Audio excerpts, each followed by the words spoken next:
Today's story is about heartbreak, courage, and the quiet strength it takes to rise again. So find a cozy corner and let me take you there.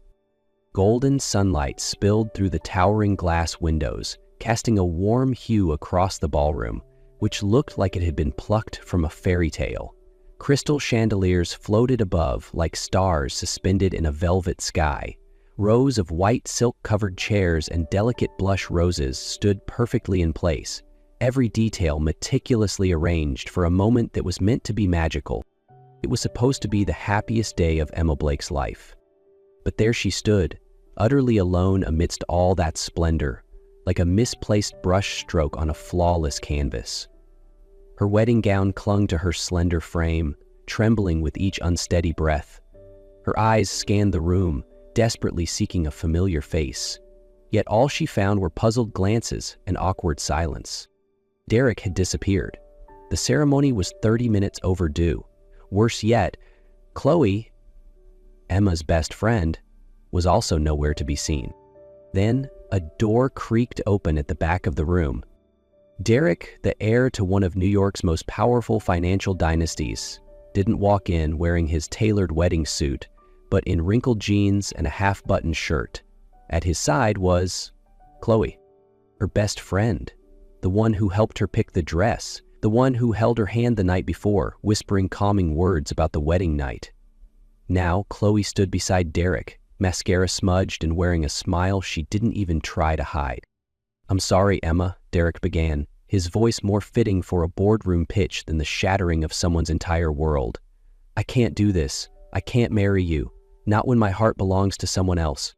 Everything after that unfolded like a slow-motion nightmare. The laughter spread like a virus, phones raised in the air. Emma's gown looked less like a symbol of purity and more like mourning cloth draped for the funeral of her soul. And in that single, frozen moment, only one thought screamed through her mind. "Please, someone make it stop."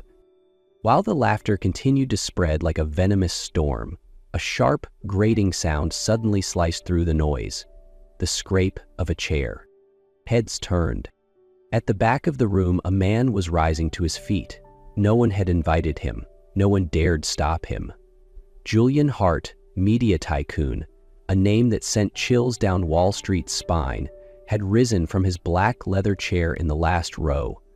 His black suit was flawless, his gaze razor sharp, and when he spoke, his voice silenced the entire hall.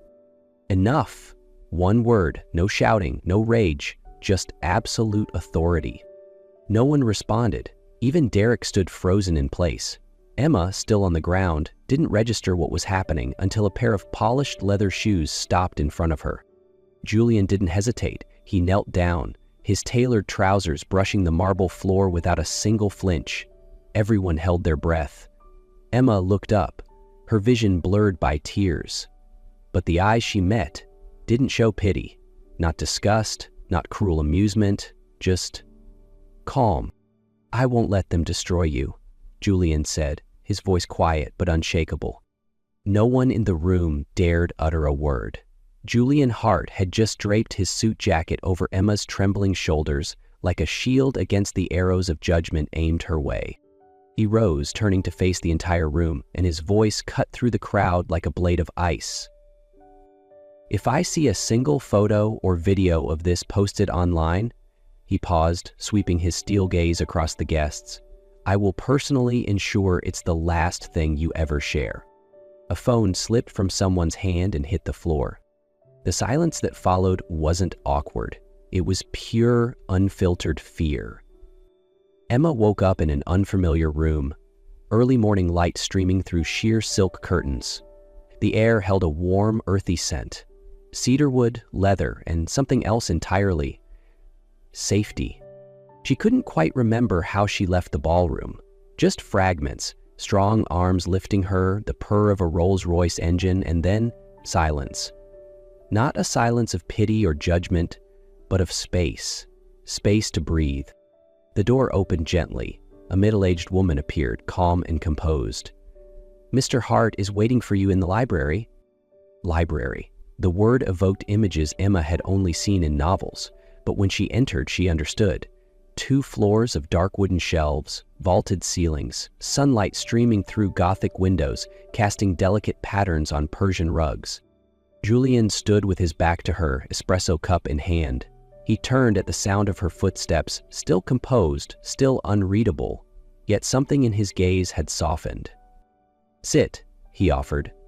"I didn't bring you here to apologize for what happened last night. I brought you here to make an offer." Emma blinked. "An offer?" 3 months, Julian said. "You'll stay here at the estate. I want you to be my companion at events, meetings, public appearances. No romantic expectations, no mistress roles, just a presence that matters." She froze. "Why me?" Her voice came out hoarse. "Because you're not like them," he replied instantly. "Because they laughed while you broke, and I saw a girl who refused to crumble even after being shattered." Julian handed her a sleek leather folder. A contract. Housing. Clothing. A personal bank account. A chauffeured car. Every detail laid out in clean, elegant lines. But the thing that caught in Emma's throat wasn't in the paperwork. It was in his eyes, not the gaze of a man seeking ownership, but of someone who had once lost everything and now offered his hand to someone in freefall. Emma stayed silent for a long time after reading the contract, not out of suspicion or fear, but because, for the first time in a long while, someone was giving her a real choice. "All right," she said softly, barely above a whisper. "I'll stay." Julian didn't smile, but something in his gaze softened. "Your room is already prepared." And so she stayed, not for the money, not for the luxury of the estate, but because, for the first time in years, she didn't feel like a burden. After her parents died, she had lived with a strict aunt, where every mistake was remembered and every dream dismissed. But here, in this place, she could breathe, and for the first time, just be herself. 3 weeks passed like a slow river. Nothing sudden, no dramatic collisions, just small, quiet moments. A cup of tea waiting each morning. Julian's glance at the dining table when she smiled faintly at something in her book. The faint sound of piano drifting through the halls when he played late at night. They didn't speak often, but the silence between them no longer felt like distance. Somehow, both understood. Some wounds didn't need explanation, only quiet companionship. One evening, Emma stumbled upon Julian quietly reading a volume of poetry by the fireplace.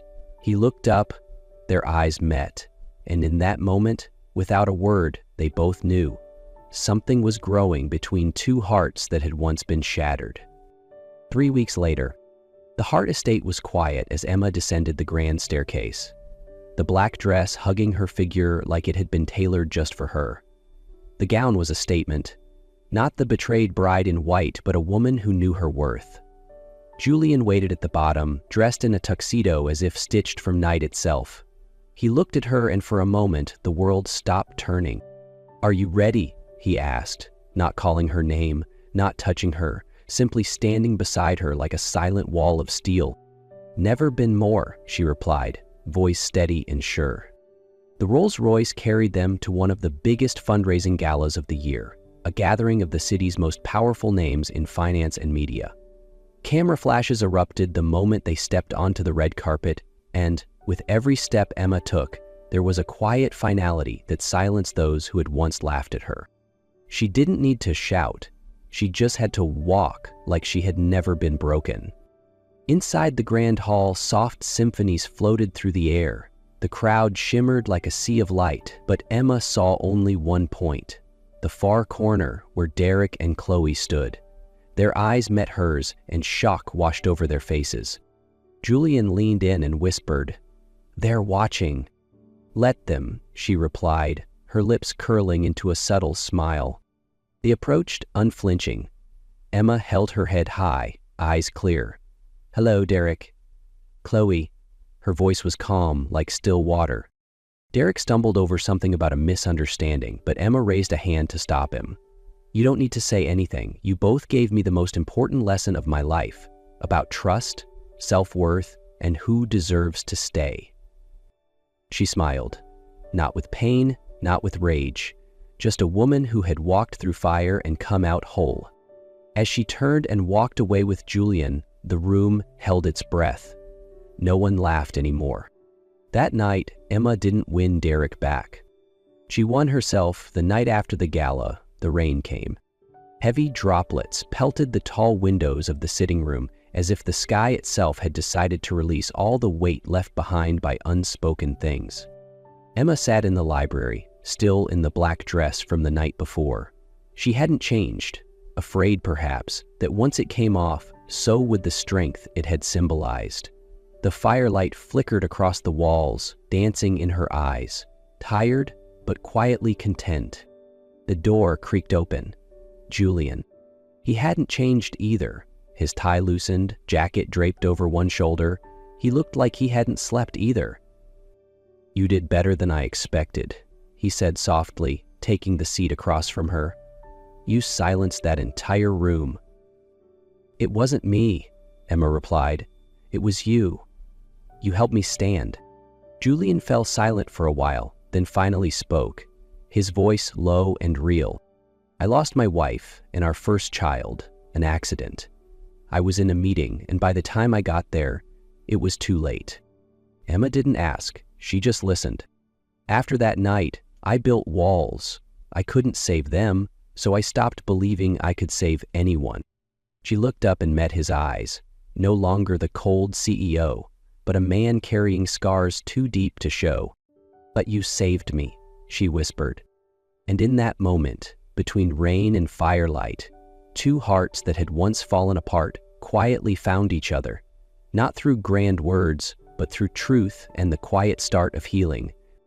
That morning, the sky wore a soft gray, and early autumn leaves began to blanket the gravel path that led out of the Hart estate.